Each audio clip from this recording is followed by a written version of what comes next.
오늘 말씀은 믿음의 조상 이삭이라는 제목으로 말씀을 나누고자 합니다.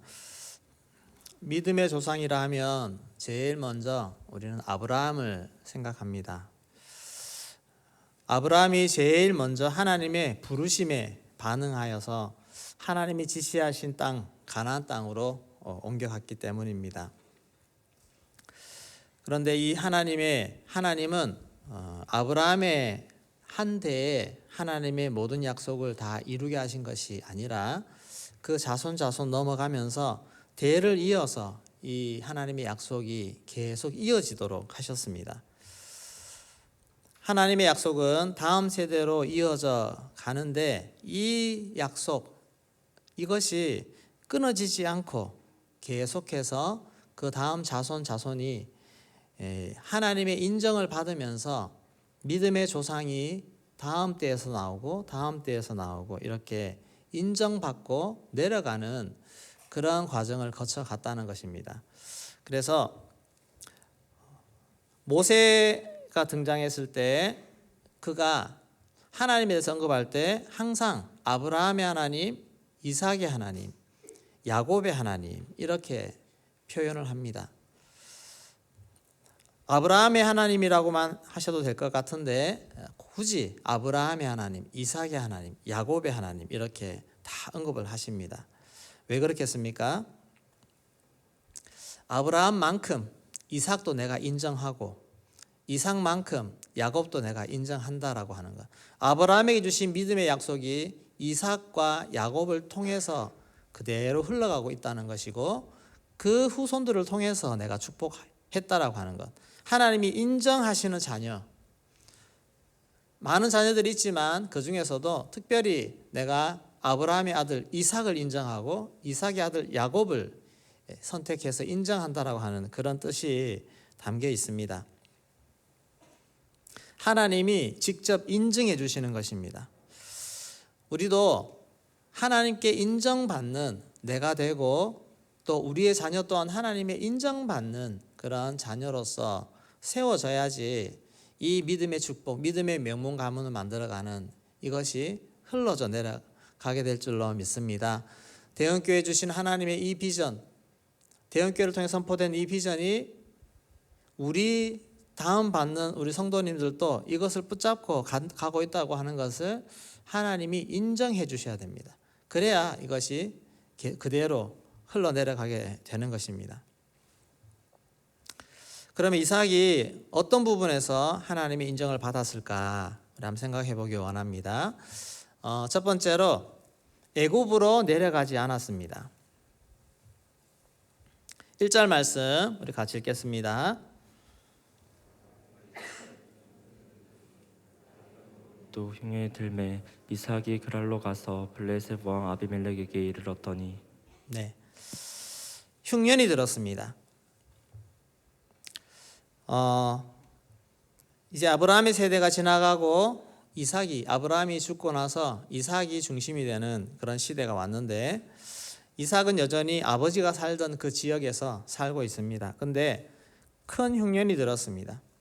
한 번씩 이렇게 큰 흉년이 들면 참 살기가 어렵습니다. 우리는 요즘은 이런 흉년의 것들을 크게 경험치 못하는 정말 좋은 시대를 살고 있는 것 같습니다. 아브라함의 시대에 먼저 한번 큰 흉년이 한번 들었습니다. 그래서 할 수 없이 애굽으로 내려갔던 그런 경험이 있습니다. 그런데 또 이삭의 때도 똑같이 흉년이 들었더라 그랬습니다. 그래서 다른 방법이 없습니다. 흉년이 되어서 양식을 구하지 못하면 살 수가 없지 않습니까? 오늘처럼 이렇게 비축된 것이 많이 있거나 저장고가 많이 있거나 이런 상황이 아니기 때문에 그 두려움이 얼마나 크겠습니까? 어떻게든 양식이 남겨지도록 하려면 양식을 구해야 되는데 그 대안은 애굽밖에 없습니다.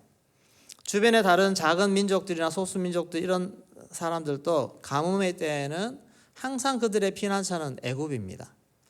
애굽에는 큰 나일강으로 인해서 물이 많이 있고 이 물을 잘 이용하는 그런 농사법이 잘 발달이 되어 있습니다. 한번 물이 막 넘칠 때 그때 물을 가두어 놓고 또 물을 잘 활용하고 하는 이런 것들을 통해서 애굽에는 곡식이 풍성했습니다. 그리고 많이 비축되어 있어서 가뭄이 얼마 동안 와도 끄떡없이 견딜 수 있는 그런 능력이 되는 나라 이 애굽입니다.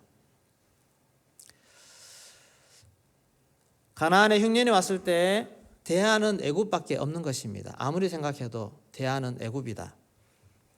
그런데 하나님이 막으십니다. 가지 말라고. 우리 2절 말씀 같이 읽겠습니다. 더 이삭에게 나타나 이르시되 애굽으로 내려가지 말고 내가 내게 지시하는 땅에 거주하라. 애굽으로 내려가지 말고 내가 내게 지시하는 땅에 거주하라 그랬습니다. 아브라함 때에는 이렇게까지 말씀 안 하셨지만 이제 이삭의 때 하나님은 구체적으로 애굽으로 내려가지 말라라고 말리십니다.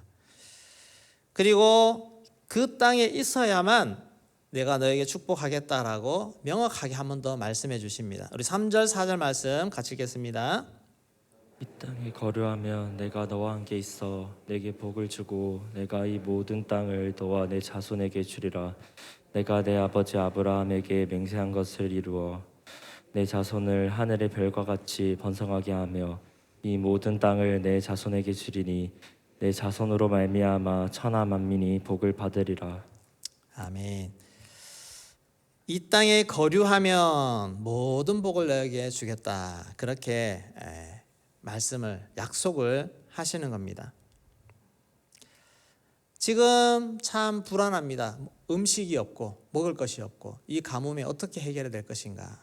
그래서 애굽으로 가려고 움직이던 차에 지금은 그랄 땅에 머무르고 있지만 이 말씀으로 봤을 때는 계속 가서 애굽까지 갈 마음으로 움직일 때 하나님이 막으시는 것입니다. 왜 막으실까? 애굽에는 모든 것이 풍족하지만 그러나 우상들로 가득하고 타락한 문화들이 있는 곳입니다.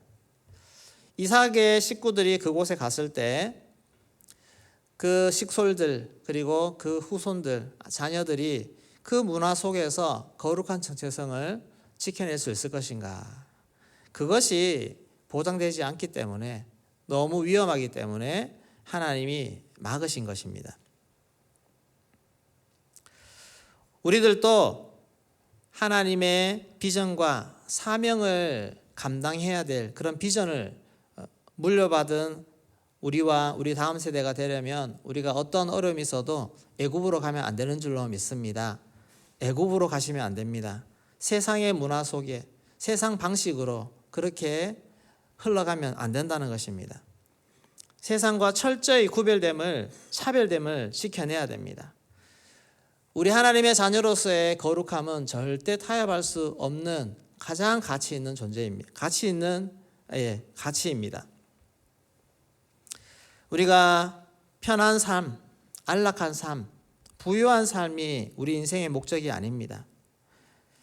하나님의 부르심, 그 부르심을 입은 하나님의 자녀들은 거룩한 신분에 맞는 거룩한 삶을 살아야 합니다. 거룩함이 생명입니다. 굶더라도 말씀을 지키고 내가 죽더라도 말씀 앞에 살아가는 이것이 오늘 우리가 살아가야 되는 가장 핵심 가치를 지키는 삶입니다. 정직하게 사는 것입니다. 일제강점기 때 믿음의 선배들이 신사 앞에 머리 한 번만 숙여라. 그러면 내가 다 보장해 주마. 그렇게 할 때에도 그것 하나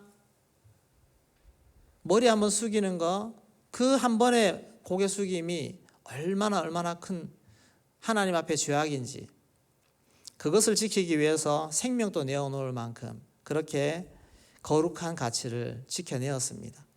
이것이 오늘 우리가 붙잡아야 되는 것입니다. 형편이 어렵다고 지금 정말 경제적인 소망이 없다고 여러분 복권 사십니까? 로또 사가지고 한 방에 혹시나 그렇게 생각하고 세상의 방식을 취하십니까? 그러시면 안 됩니다. 내 짝이 안 나타난다고 불신결혼 하시겠습니까? 하나님 앞에서 우리가 어떻게 살아야 될지, 말씀 앞에서 어떻게 살아야 될지 우리는 철저히 하나님이 지시하신 그 땅에서, 그곳에서 우리 가치를 지켜내는 거룩한 삶을 고수해야 될 줄로 믿습니다. 애굽으로 가시면 안 됩니다. 애굽에 가면 다 공급할 것 같지만 애굽으로 가는 순간 우리는 거룩함, 가장 가치 있는 것을 다 잃어버립니다. 데살로니가 4장 7절 말씀 같이 읽겠습니다. 하나님이 우리를 부르심은 부정하게 하심이 아니요 거룩하게 하심이니. 거룩하게 하심이니. 우리를 부르신 것은 거룩함입니다. 로마서 12장 1절 2절 말씀 읽겠습니다. 그러므로 형제들아 내가 하나님의 모든 자비하심으로 너희를 권하노니 너희 몸을 하나님이 기뻐하시는 거룩한 산 제물로 드리라. 이는 너희가 드릴 영적 예배니라. 너희는 이 세대를 본받지 말고 오직 마음을 새롭게 함으로 변화를 받아 하나님의 선하시고 기뻐하시고 온전하신 뜻이 무엇인지 분별하도록 하라. 아멘. 이 세대를 본받지 아니하고 하나님의 선하신 뜻, 거룩한 뜻을 잘 분별해서 그 뜻 가운데 살아가는 우리가 되기를 소망합니다. 두 번째로 이삭은 지시하는 땅에 거주했습니다. 하나님이 말씀하신 지시하는 땅.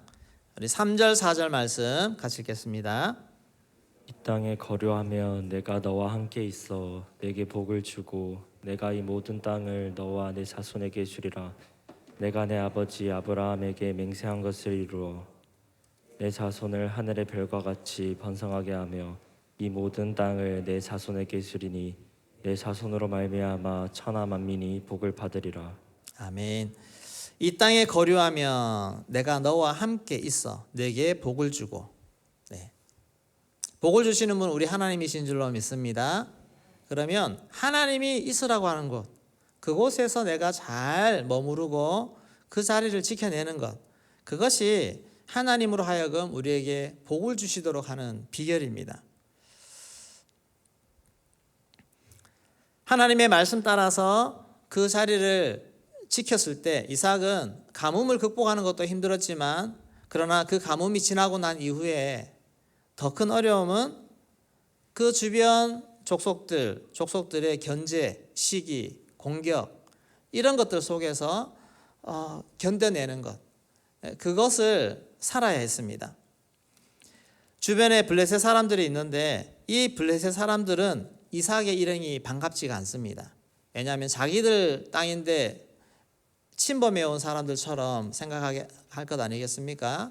자기들 영역이 있고 또 우리가 치는 양들을 치는 영역이 있는데 여기에 와서 막 있으니까 불편한 것입니다. 그리고 자기들의 땅을 빼앗긴 것 같은 그런 마음에 서로 계속 다투게 되고 부딪히게 됩니다.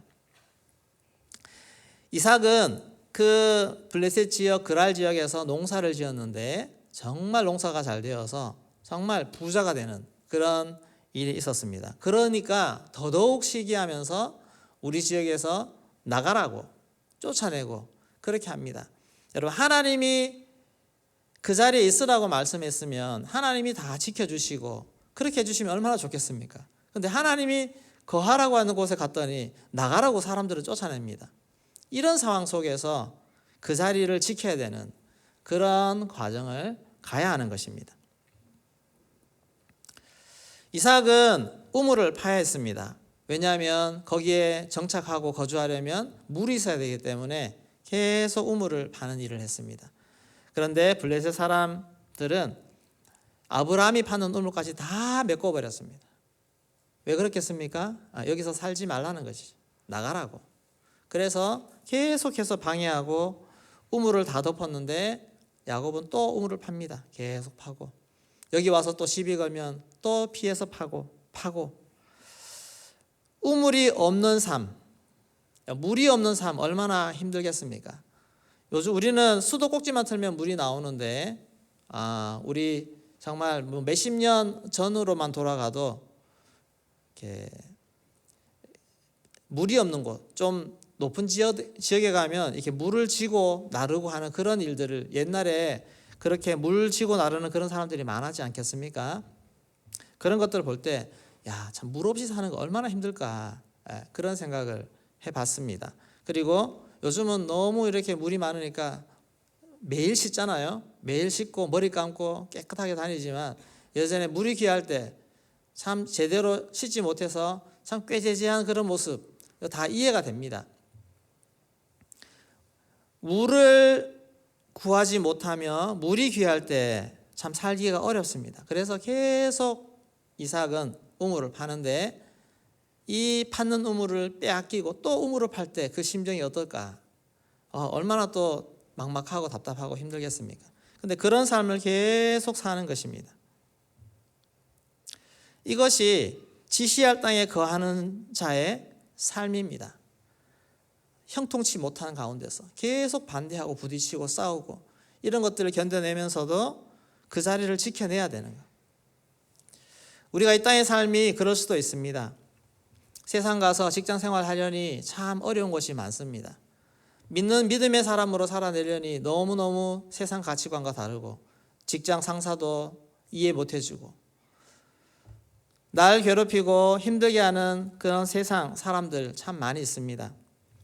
그런데 그런 사람들과 싸우지 말고 다투지 말고 오히려 양보해 가면서 또 나는 또 내 우물을 파야 되는 그런 삶 얼마나 힘들겠습니까?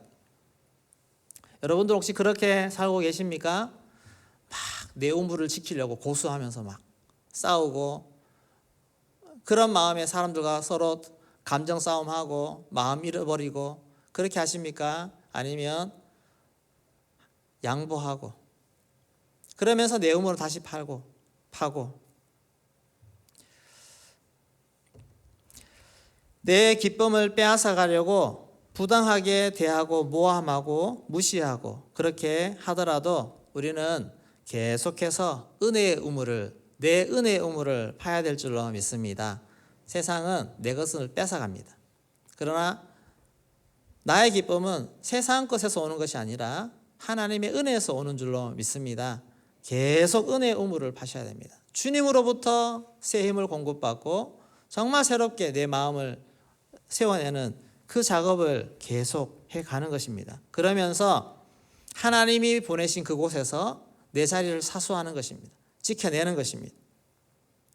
온갖 말도 안 되는 상황에 놓인다 할지라도 그 자리를 잘 지키며 하나님의 은혜가 함께 하시고 은혜 안에서 살아가고 승리하는 그런 삶을 세상에 보여주는 것입니다. 그러면 세상 사람들이 하나님이 함께 하신다는 것을 알게 되고 인정하게 되는 그런 결과가 나오게 될 줄로 믿습니다. 그럴 때까지 우리는 하나님이 있으라고 한 자리를 지켜내는 그런 이삭과 같은 그런 삶을 살아가기를 소망합니다. 그럴 때 하나님의 인정을 받았습니다. 세 번째, 브엘세바를 얻었습니다. 이삭은 우물을 계속 양보하면서도 또 우물을 팠습니다. 누구가 내 것을 뺏어가면 또 파는 것입니다. 정말 은혜의 샘, 기쁨의 샘 생겼는데 누가 또 그것을 막 무너뜨리면 또 파는 것입니다. 또 파고. 그랬더니 결국에는 그 블레셋의 아비멜렉, 블레셋 족속의 왕과 군대 장관 비골이 찾아왔습니다. 그리고 나서 이 이삭과 화친 조약을 맺습니다. 그렇게 못 살게 굴어도 내가 보니까 저 이삭은 정말 하나님이 축복하셔서 더 커지는 것, 점점 더 커지는 겁니다.